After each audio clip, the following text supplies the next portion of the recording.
एक शक इंसान के दिमाग में आ तो सकता है। मैंने सोचा था कि दोपहर का जब टाइम हुआ, अभी इस वक्त हो रहे हैं 2:26, एक बंदा सोच सकता है सुबह अगर कूल वेदर था और सुरमई बादल थे तो दोपहर तक तो वैसे ही बादल चले ही आते हैं। ये तो चलता ही रहता है नेचुरल सिस्टम। अगर तुमने कह दिया कि बादल ख़त्म करवा के दिखाता हूँ तो कौन सा कमाल है। एक बंदा बोलेगा पता है दोपहर तक बादल चले ही जाएंगे और मौसम साफ़ हो जाएगा क्योंकि गर्मी बढ़ जाती है। ऑटोमेटिक सिस्टम चल रहा है नेचर का यही, इससे गॉड के होने का क्या ताल्लुक है।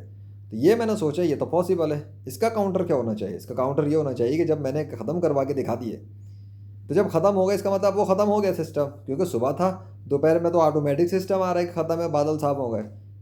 लेकिन अगर ये किया गया है तो फिर जिसने ख़त्म करके दिखाया है वो दोबारा बना के भी दिखाएगा कि ये ऑटोमेटिक ख़त्म नहीं होता, इसको जानबूझ के किया गया था क्योंकि लेजेंड ने ये बताया था कि वो ख़त्म करवा के दिखाएगा।